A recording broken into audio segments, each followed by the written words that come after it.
Hello everyone, this is an overview on setting up basic character movement and combat system in Unreal Engine 4. I'm going to focus on setting up the AnimGraph. This is the first time I'm making a tutorial, and this is very much a work in progress, but hopefully it'll help you out. So let's begin. This is the third person template, and everything you see here you can get for free from either the marketplace or the content samples or the starter pack. And basically you want to grab the Mixamo animation pack, and we'll be using the Atom character along with the Anim starter pack, and these animations have been retargeted for the Atom skeleton, and so basically this Atom guy can do everything that's in these animations. You might also want to grab the rifle mesh from the shooter demo. Basically go to the shooter demo, load it up in the editor, and then migrate it over. You want to use this migrate command and then select the content directory of the target project, this project. So that'll give you the mesh and the materials and the textures and everything, and you don't have to grab them one by one. So let's see what's going on here. If I start the project, you can see the Atom character is able to move around, and basically this guy has two modes of movement. You have normal mode and then you have combat mode. So let's see what happens in normal mode is if I face the camera forward and I press the forward key, the character starts moving forward. But if I press the backward key, the character will turn around and then move forward in his forward direction, but he's basically walking into the camera.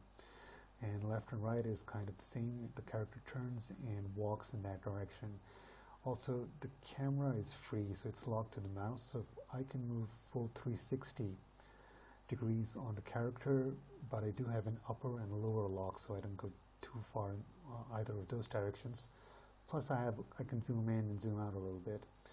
So I can basically, the mouse is free from the character's movement as well, so if I can move the mouse while he's walking and he'll adjust accordingly.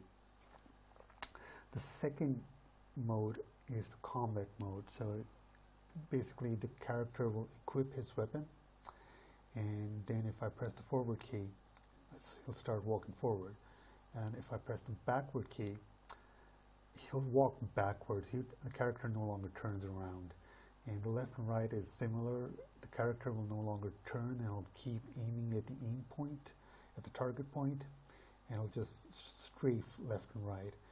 And while still in combat mode, I can also crouch, and basically it's the same thing: forward, backwards, left and right. And you could also go diagonally, because there's a blend space operating on this. And you can go diagonally backwards too. One thing that you can also do, there's also a bit of an animation going from crouch to standing, and there's a montage that does the unequip and equip part. This character can also sprint, so this is sprinting as opposed to just walking, and then there's also jumping in the jump animations. So basically these are all the things that it can do. One last thing you might want to take note of is that in combat mode,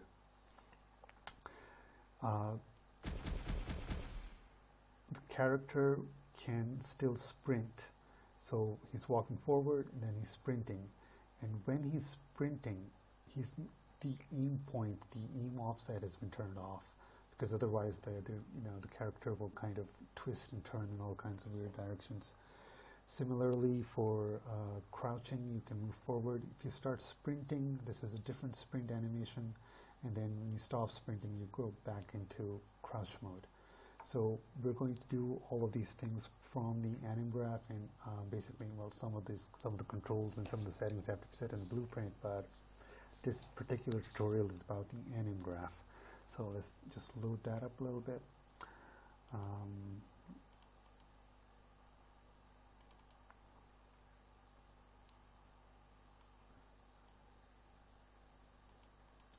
So yeah, this is the blueprint, and we want the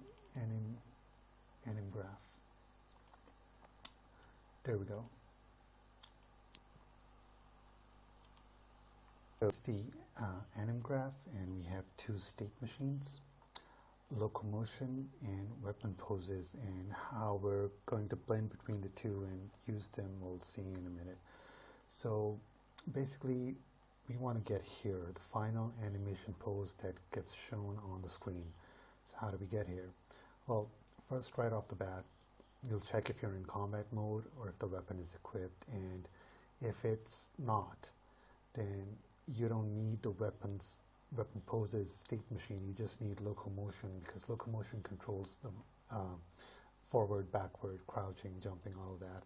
So yeah, let's just first see what is happening in these state machines. So like I said, there are only two of them, the locomotion state machine and the weapon poses state machine. This controls forward, backwards, movement, basically jumping, crouching, and this controls things you can do with the weapon, firing, reloading, firing while crouched, and all of those nodes. So let's just open this up and see what's going on in here. So there are two main nodes in this state machine. You have idle walk run, and then you have the combat version of idle walk run. This is basically a 1D blend space.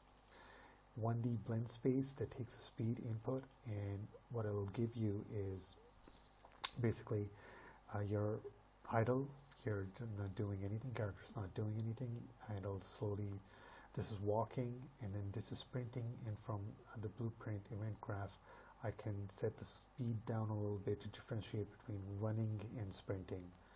Well, that's how I implemented it. You don't have to do it that way. In the combat idle walk run, instead of a 1D space, I used a 2D blend space that works both direction and speed. And what this does is it allows me to basically to do a strafing from the blend space itself, as you've seen. As what I've shown you just a little bit ago. So other than yeah, this is the normal mode. So these nodes will be operating in normal mode, and these nodes will be operating in combat mode.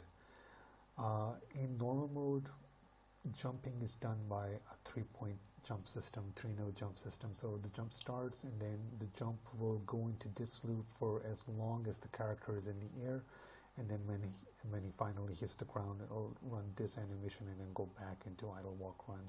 And this is the way I'd recommend you do all jumps all the time, and you'll see why in a bit when I show you, because that's not how it's implemented in the combat portion of the state machine.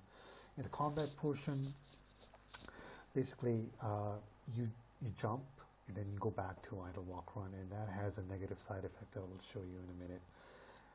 Other than that, there are also animations going from the combat idle walk run to the crouch idle walk run, and these animations go from standing to crouching and from crouching to standing. And also, if the character is moving, then these animations are skipped, and there's also a direct transition rule. So these rules are really simple, and nothing too complicated over them, just simple checks whether if the character is jumping or it's supposed to crouch, or the crouch is ending, or so it's really nothing overly complicated here. There are two types of jumps: a jump from standing and a jump from when you're running, and then sprinting, and you can sprint from a jump, and I'll just show you how these work out in the end. In the normal combat, in the normal mode, you also have this jump when you're moving, and then this jump animation when you're standing still. So this is a simpler jump animation, and this is a 3-part jump animation, and I'll show you how these work again in a bit. So in the weapon poses state machine, you have an idle pose which basically doesn't do anything. It just it's idle iron sights, and so when the weapon is firing, this node becomes activated because you see the Boolean weapon firing, and you set this in the event graph. So this transition rules will push it into this, and I'll start looping on this animation. You can see the character is firing his weapon. So it'll just keep firing as long as the fire button is pressed. When that is over, it'll go back here, and then immediately it'll get out, and you'll see how that happens. This node doesn't really get activated very often, or doesn't really contribute much. And in the locomotion state machine, majority of the time will be spent in this node or this node. These two blend spaces contribute much of the output from this state machine. Right, so in the final animation pose, the very first thing that will happen is, are you in combat mode, and is a weapon equipped? And if it's not, then if the weapon's not firing, or if there is no weapon, then there is simply no need for this state machine at all, right? So you just check with this node, blend poses by bool. If this is false, if there is no combat mode and there is no weapon, then you just need the locomotion state machine, and you don't need the weapon state machine. So all of this just gets ignored. It's not needed, and we just work with the locomotion state machine. And one thing you should know about these state machines is that the output from a state machine can only go into one input. So if I have this state machine and I want to connect it to over here, I could just drag this pin and connect it directly over there, but then I wouldn't be able to connect this state machine anywhere else, and these two state machines are used all over our animation graph multiple times. So the way to do that is to store the output from a state machine into a cache node, right? So you have a locomotion cache, and then you have a weapon pose cache, and basically whenever you see this node, just think locomotion state machine or the weapon pose state machine. So here we've connected the locomotion cache to this pin, which is basically the same thing as directly connecting the locomotion state machine to this pin. So yeah, that's what happens when there is no combat and there is no weapon. But what happens when there is a weapon and when we are in combat mode? Well, then things are a little bit more complicated. So let's just go into combat mode over here. Weapon is equipped. Now you are in combat mode. And we go back to the AnimGraph, and it's not updated, and that's why. Okay, so now you can see that both of these state machines are active and contributing something, and what that thing is we'll get to in a minute. Rather than showing you the nodes from this end, let's start at the other end. So this is the other extreme end of this AnimGraph, and you can see it's using directly locomotion cache and the weapons pose cache. This is basically the same thing as adding these two state machines directly to that node. The locomotion cache and the weapons pose cache are directly the alternative names for these two state machines, right? So just think of these two state machines as directly connected to this node. Layered blend per bone. So what's happening here is this layered blend per bone is configured to apply from the spine upwards. So blend pose 0 will get applied from the spine upwards if blend weight 0 is 1.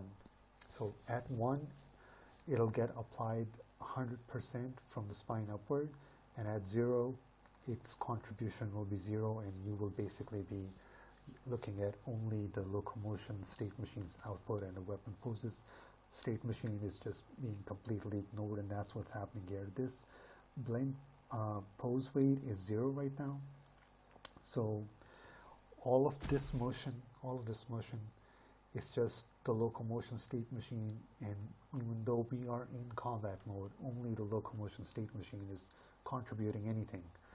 So let's see how we can change that a little bit. Let me see if I can just fit this on my screen.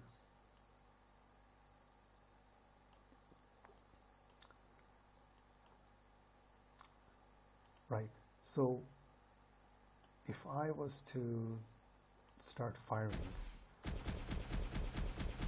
or if I was to reload the weapon, then you can see that the weapon's blend pose weight goes to 1, and I've set up the event graph to basically interpolate this value from 0 to 1.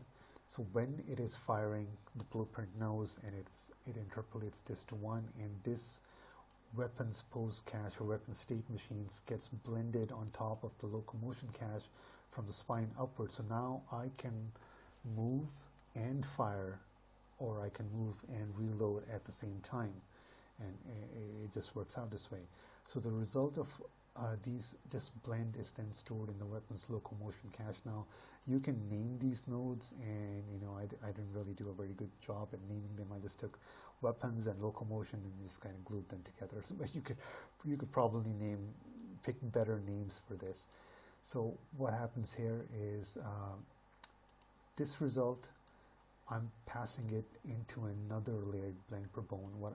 Why I'm doing this is because, let's say there's a montage that I want to play on top of my existing state. So I take the result of this, and then I do another layered blend per bone again from the spine upward, but this time I apply a montage, and again I have a blend weight. So basically the montage I'm applying is the equip and unequip part. So it's walking and unequipped, weapon's been unequipped, and that is being handled by that body slot, upper body slot, this bit. So the way you do this is you take this result, and basically this is the same result, weapons locomotion cache, same thing, right? Same thing.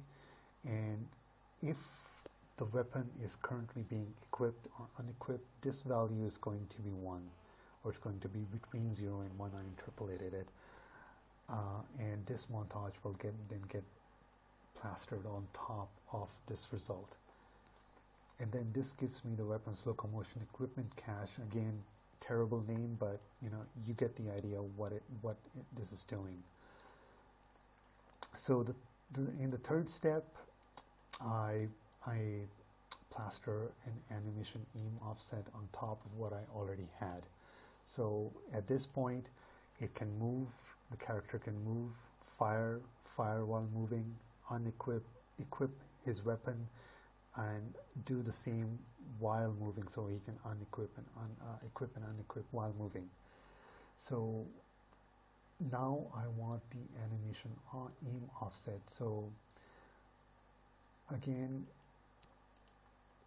blend poses by bool.